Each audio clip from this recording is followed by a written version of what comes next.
你说，新娘的嫁衣在你们家搜出，那新娘不是被你杀死的，会是何人呢？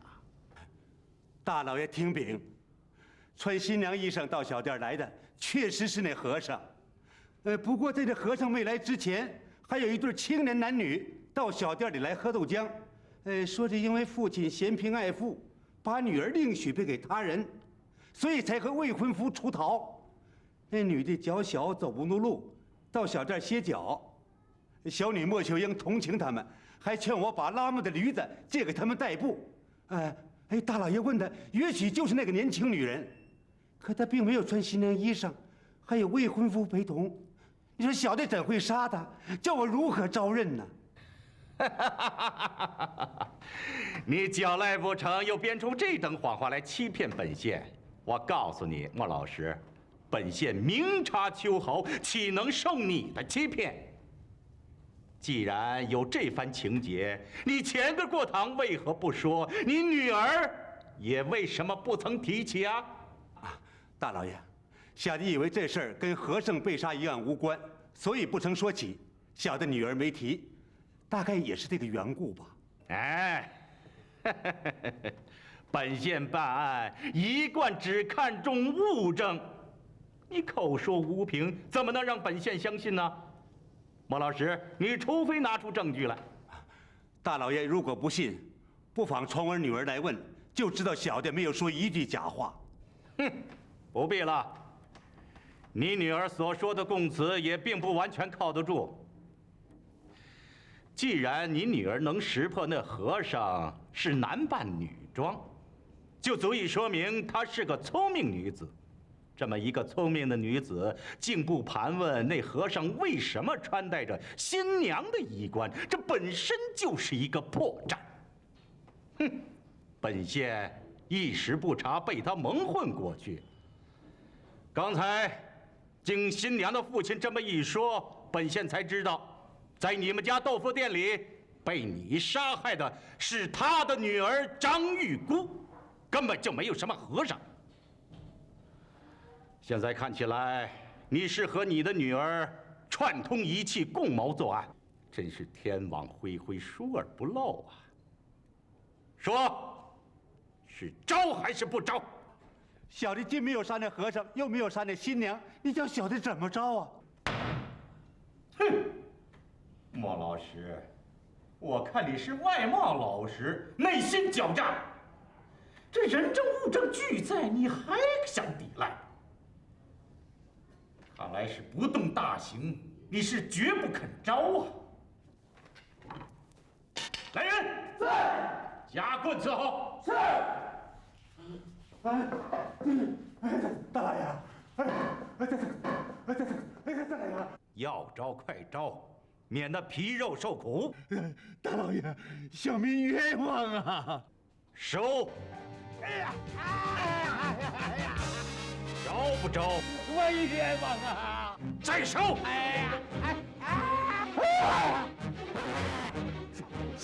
小的冤枉，小的冤枉。那就快招！我杀了和尚，又杀了新娘。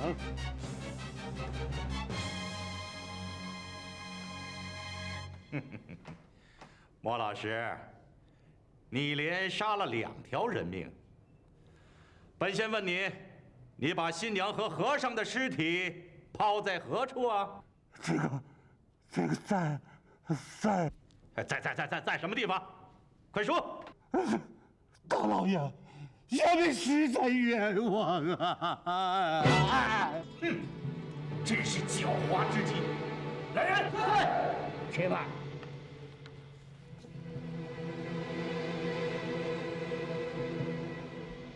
大人，这老头的年岁大了，经不起折腾。如果假死在大堂上，对大人的名声不利。如今他已经招认了，就可以按杀人犯判决。莫老师，本县念你年老体弱，就免于一顿酷刑吧。师爷，是，让他画押。是。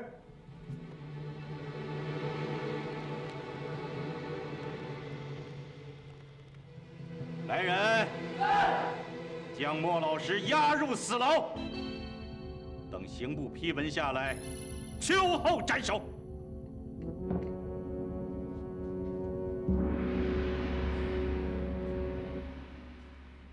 大人，莫老师杀人一案，他的笔录和新闻已经写好了，请大人过目。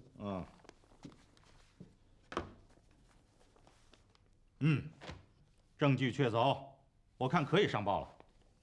哎，对了，一定要防止莫老师在按察司复查的时候翻案。莫老师，我看他很不老实。大人说的是，这一点我也想到了。我担心犯案的不是莫老师，而是他的女儿莫秀英。将来他一旦走出大牢，他是不会善罢甘休的。你的意思是，也给他来个秋后斩？不判个秋后斩，也要判他个终身的监禁，叫他永远见不到天日。他还到哪儿去翻案、去告状呢？我看可以。对了，还有啊，那和尚的尸身赶快填报清楚。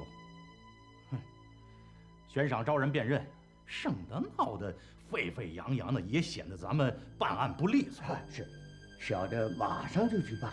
哎，还有，这个张姚两家那个纠纷案，和黎克飞状告他们侵犯儿媳妇一样，我看大人您可以收批了。只是如何的处理，那还要请大人明断。我看他们是吃饱了撑的，能和解就和解，不就完了吗？到处去咬，他们要实在不听啊，就让他们去咬啊，看他们谁咬得过谁。哎呀，大不了多收他们几两银子，给本县百姓办点实事儿。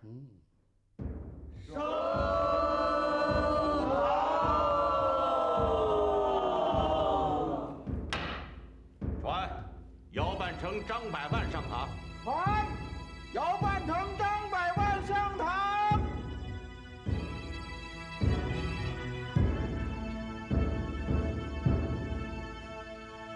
小民姚半城叩见大人。小民张百万叩见大人。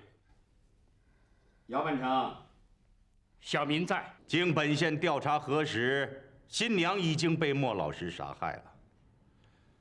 张百万用大女儿顶替二女儿嫁到姚家，他也是迫于无奈啊。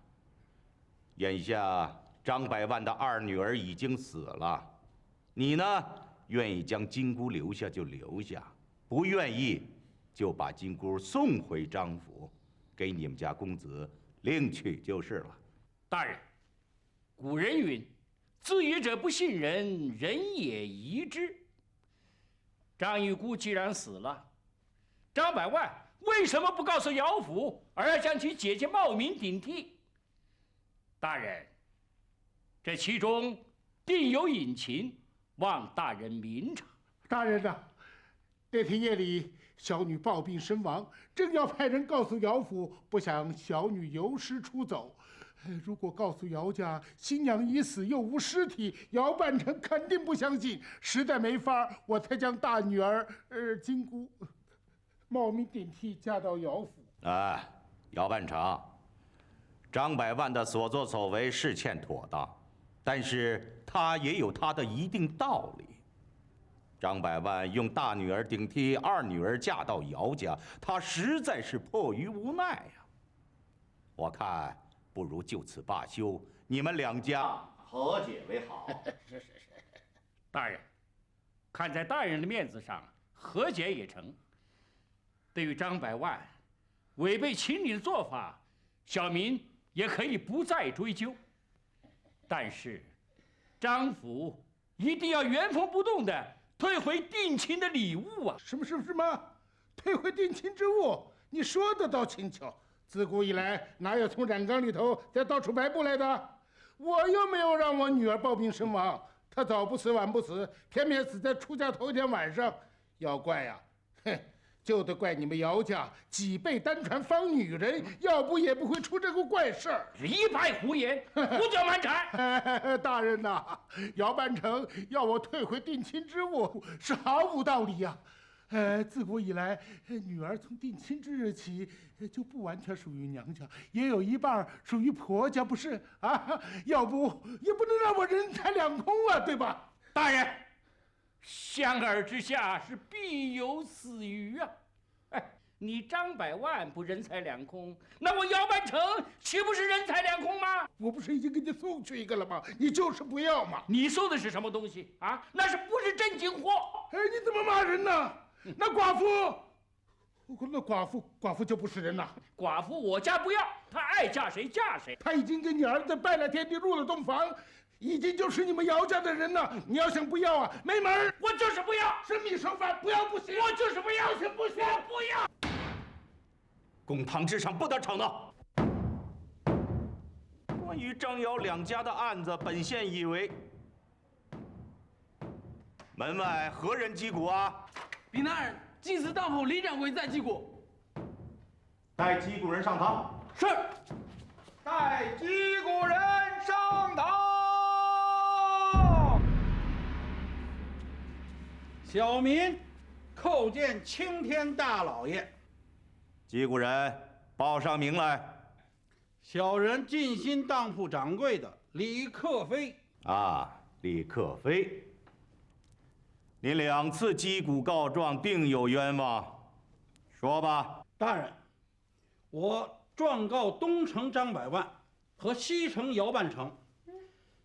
张金姑是我的儿媳妇儿，张百万未经我允许，却偷偷的将我的儿媳妇扮作新娘嫁给了姚府，而姚府明知新娘有假，却不退回，而留宿一夜。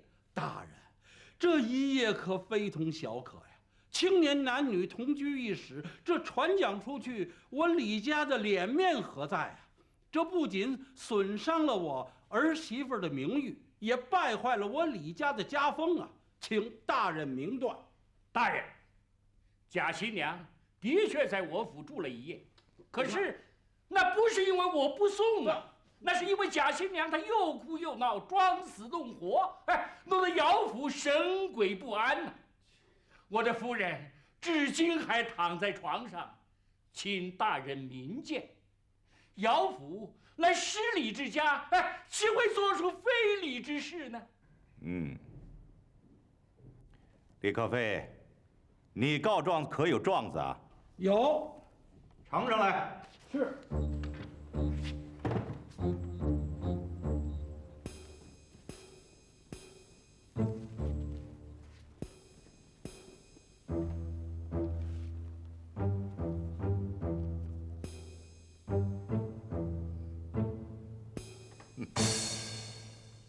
李克飞，你状告张姚两家的理由成立，不知道你有什么要求没有？当堂说来。有，小民有2条要求。第一，张百万擅自动用我李家的儿媳妇儿，他应该赔偿我李家的儿媳妇租用费白银3万两。第二，姚半成明知新娘是假，是我李家的儿媳妇儿，他却不送回，他留宿一宿，第2天他又送回了张府，性质极其恶劣，影响极坏，后果严重啊！气得我大太太呕吐不止，2太太语言不清，3太太食水不进，举不胜举啊！因此，我要求姚半成赔偿我精神损失费5万两，另加儿媳妇的肉体损伤费白银3万两，共计是8万两。你是信口雌黄，漫天要价，怎么？你是胡说八道！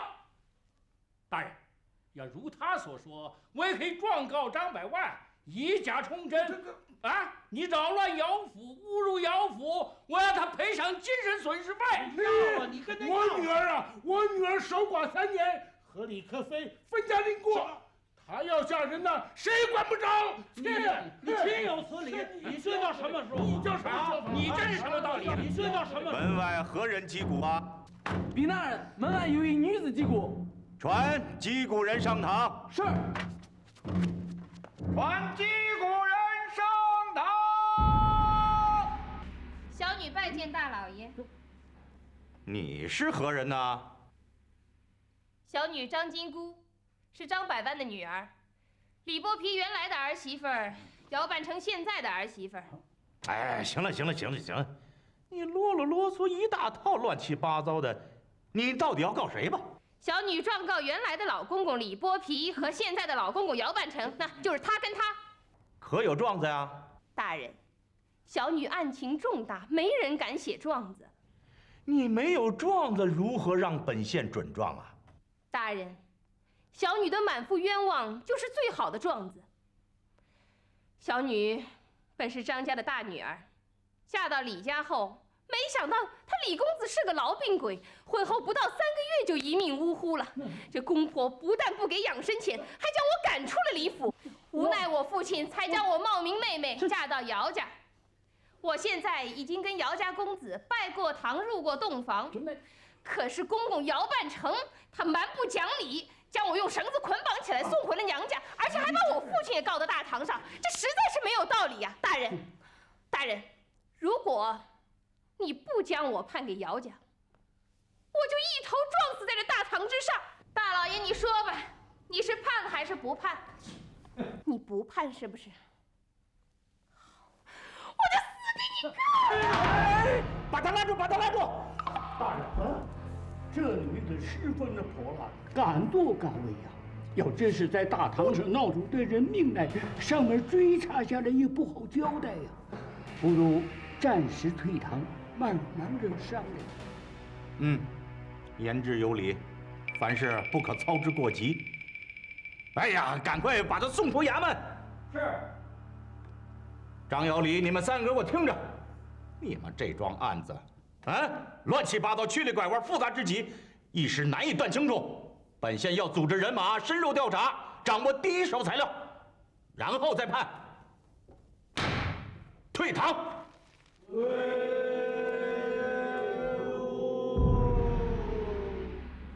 去，把管家给我叫来。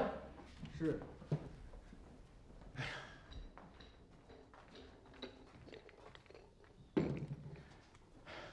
老爷，您回来了。我问你，那师爷是不是没有把那1000两银子如数交给杨仲明那个王八蛋？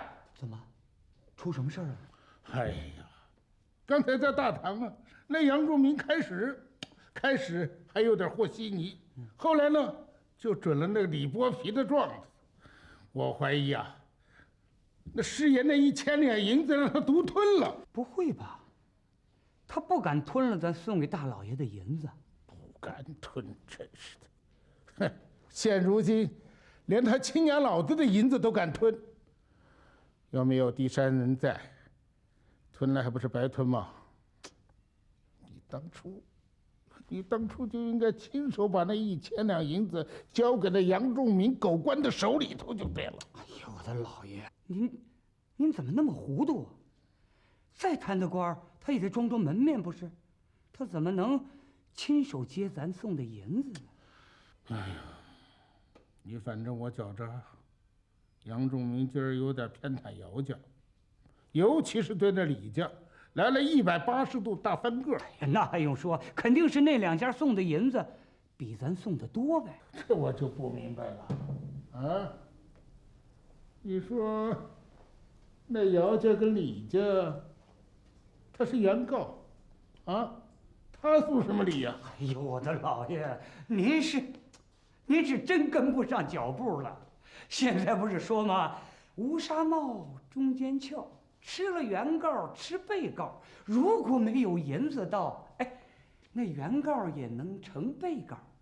老爷，这回您懂了吧？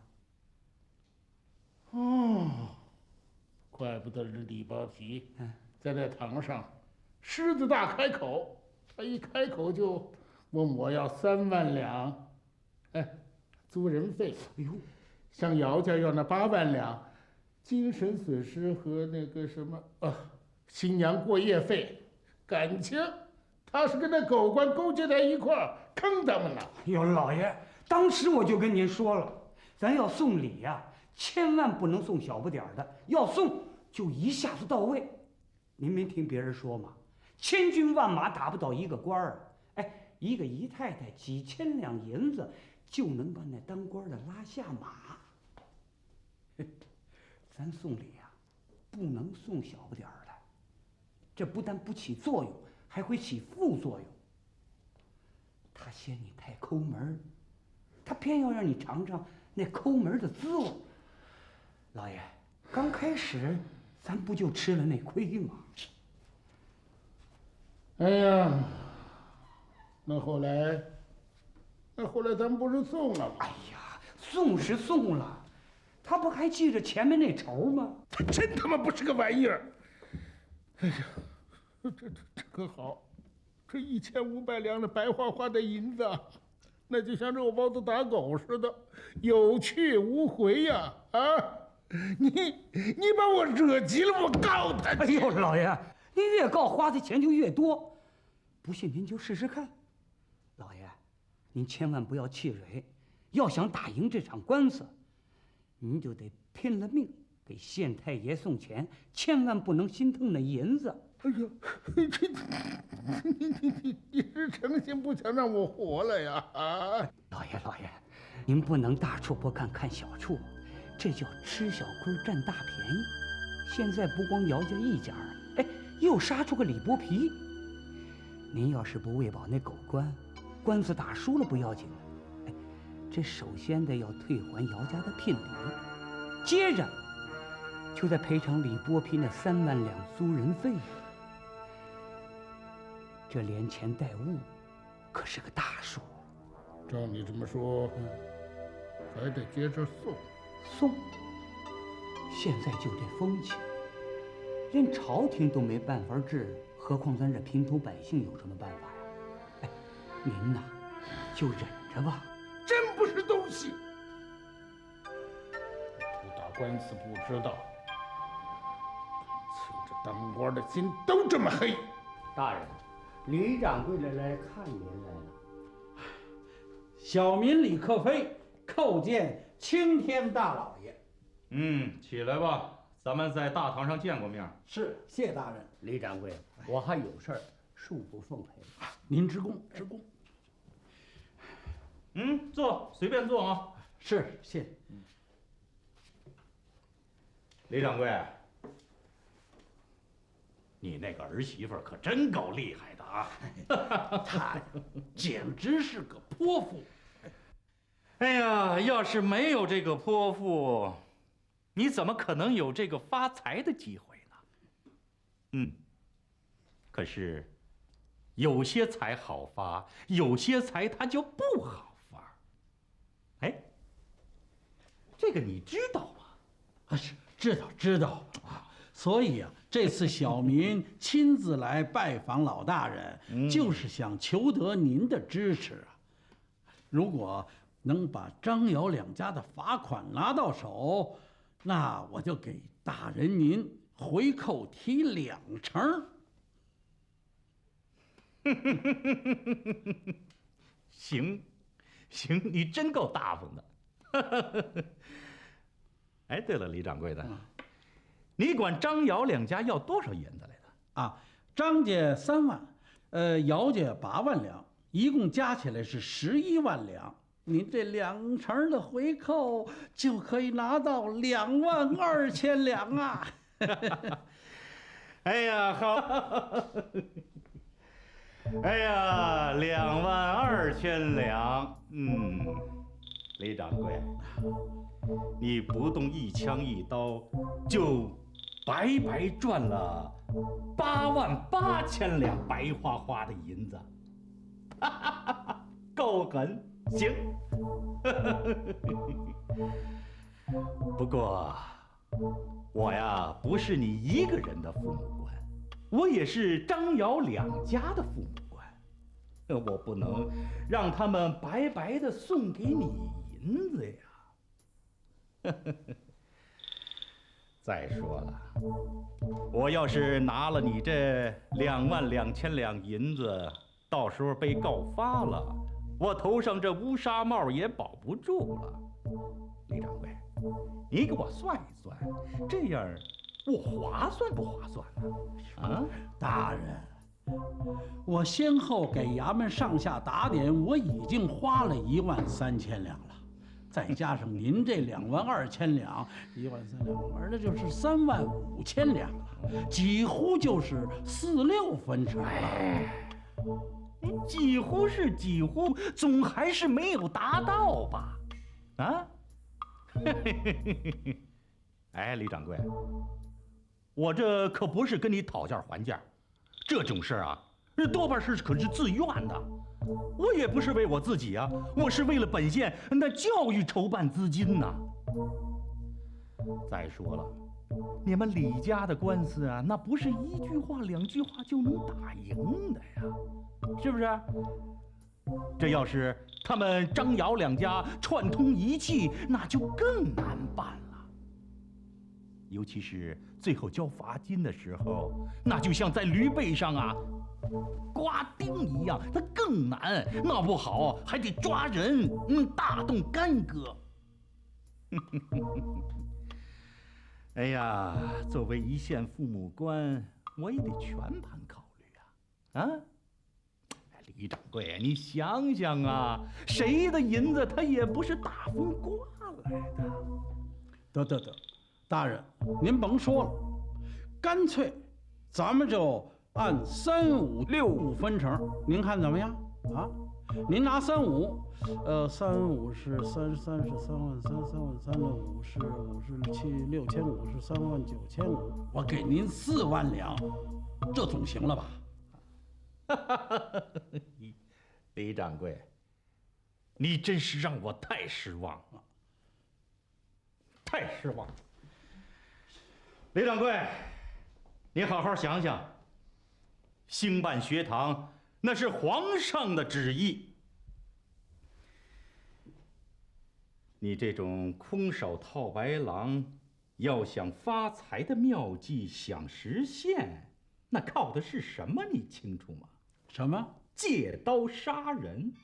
哦，你借了我这刀，才说我这刀不好使不好用。嘿，这就是你们生意人的惯技。哼，李掌柜，你好好想想啊，我这把刀啊，能借给你，我也能借给别人。哼，明天大堂之上，我就判你个虐待儿媳妇罪。张瑶李家所有的争执都是由你引起的。我让你哭都找不着调门，信不信？不信啊？不信你就试。好，大人，既然您把牌都摊到这份上，干脆您开个价。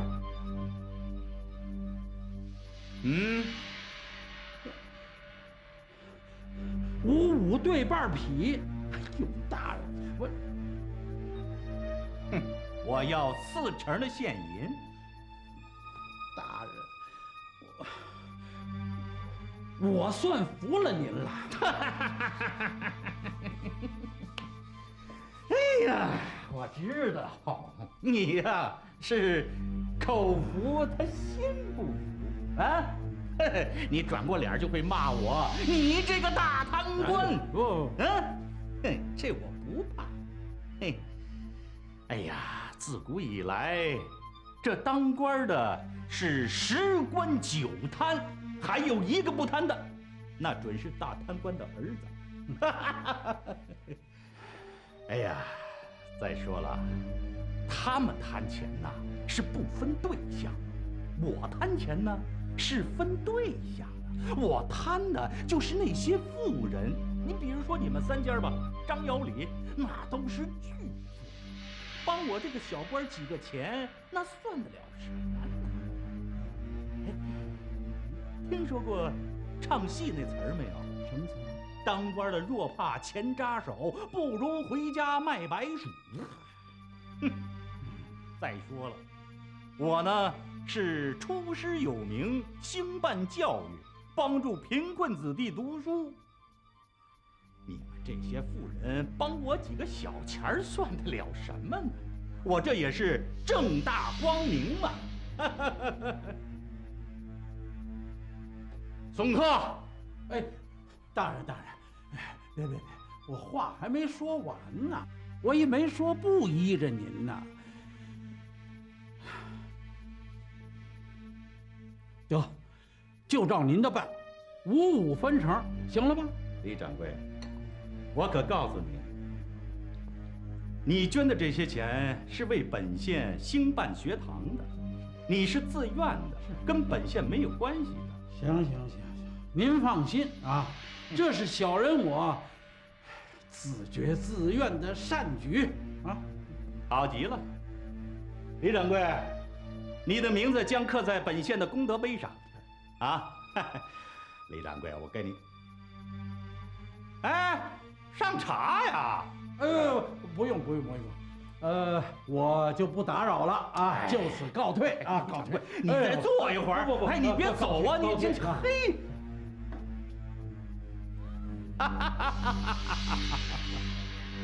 哼，杨仲民这个狗东西，真是贪得无厌的。什么做善事啊，什么办学堂啊，还不都进了他自己的腰包了？真是狮子大开口啊，红口白牙，张嘴就是5-5分成啊，多狠呐！吃人呐，吃人，吃的真狠呐！掌柜的，最黑不过当官的心，你又没赔本，我看呐，您就忍了吧。嘿嘿，遇上这样的玩意儿，不忍也得忍呐。嘿，哎，对了，知不知道那个泼妇现在在什么地方？掌柜的，他能上哪儿去啊？姚家他回不去，他只能回自个儿家，总不能睡在大路上啊。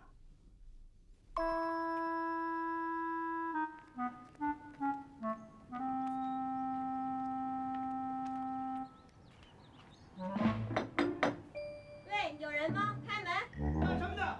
我们是府上请来的大夫，给老夫人看病的。前门不开，走后门吧。顺着墙往后走，你看见了？他们说让走后门。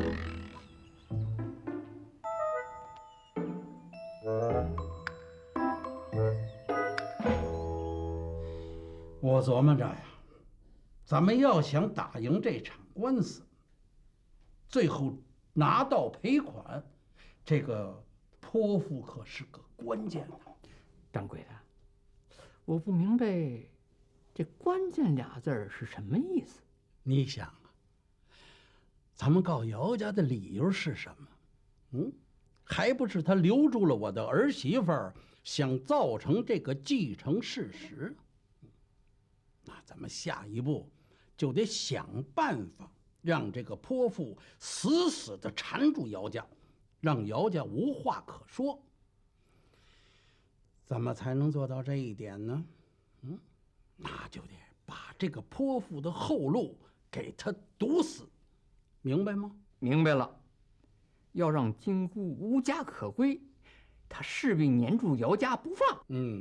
这么一来，姚家想赖是赖不掉的。想不赔偿我的精神损失，那我能饶得了他？事不宜迟，我马上带人把金姑家给抄了。好，要干就干得利索点。好，哎，邻居要问，你就说他改嫁了，我们李家再也没有这个儿媳妇了啊！好嘞，去吧。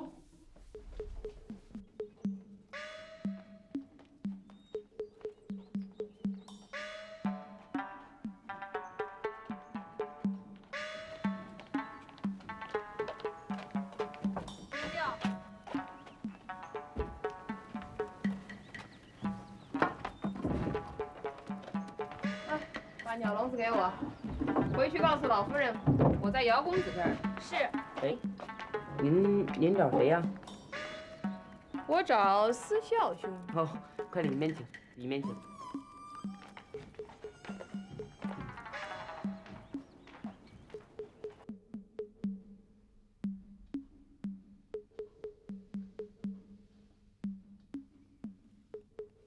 大夫，夫人这几天一直是肠胃不好，心绪不宁，你看。根据脉象来看，夫人肠胃不好，肝气郁结，系气结而致。我开2副药，服下后病人就会好转。好好好，哎，大夫，谢谢。走。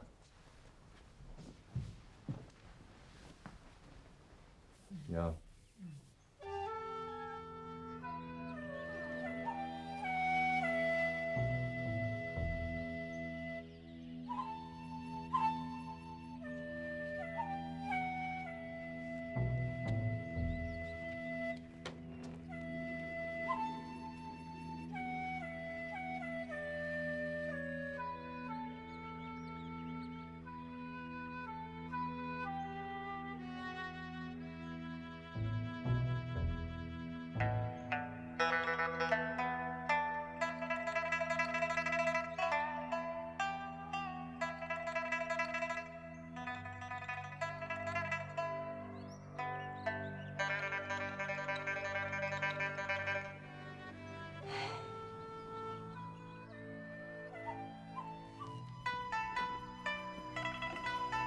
姚老板，贵夫人没什么大病，但是切记，不可再生气了。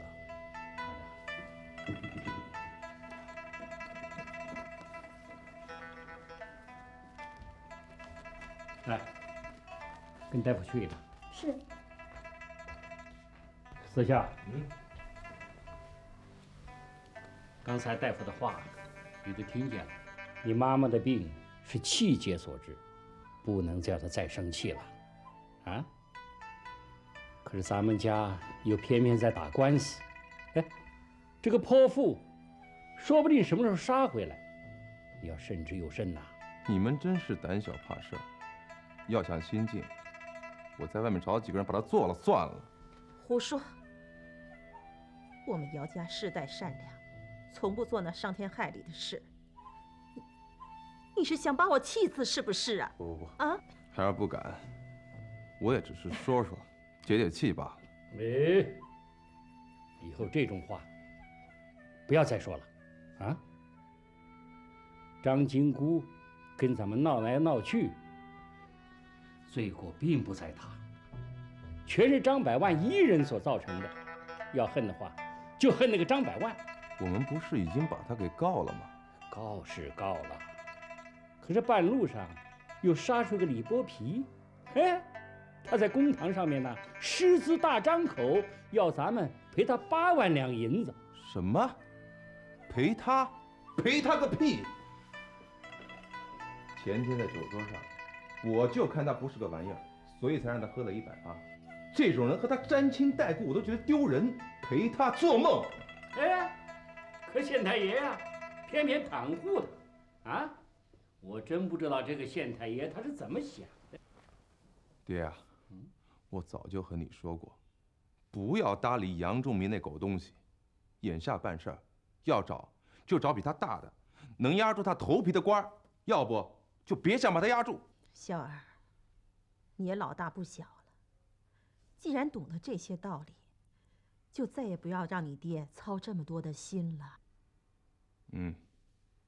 娘，你放心吧，我这就去太原府找知府大人胡文正，我保证让杨仲明俯首帖耳。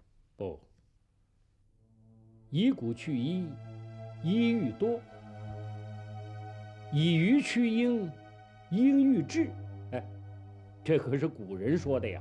这些当官的，你送过来，我送过去，哼，不把他们惯坏了，那才怪呢。爹呀，眼下办事儿，谁不送礼？大事儿大送，小事儿小送，就是没事儿也得常送联络感情。反正呀，我听您的，您说送呢，我这就去找门子；您要说不送，我就待在家里，不跟您惹事就是了。哎，该找的还得找，该送啊，那还得送。好吧，那我这就去找胡知府，他儿子呢和我斗鸡场上是铁哥们儿，我可以找胡公子给我引荐。其实吧，没有这层关系也不怕。眼下办事儿，只要有钱，就能让当官的听咱们使。你这话呀，也不一定都对，啊。现在知府大人，他靠什么发财呀？啊，他就靠他手下那个州县呐，向他进贡。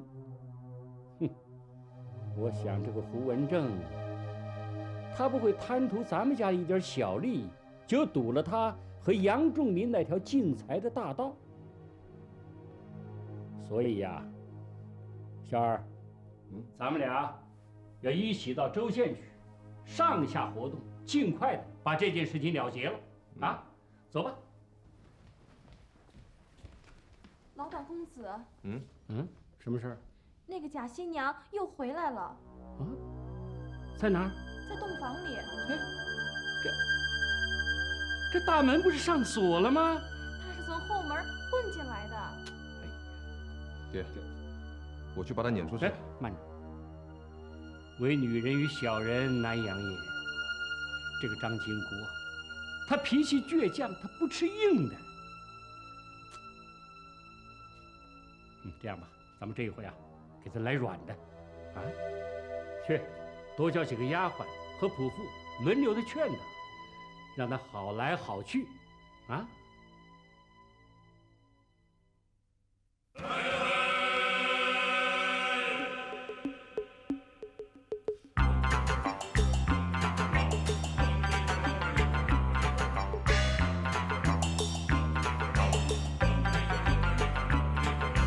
一定叫做众人抬，缠着悠悠，好自在，爷娘老子教你做，儿孙抬轿乐开怀。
心里疼，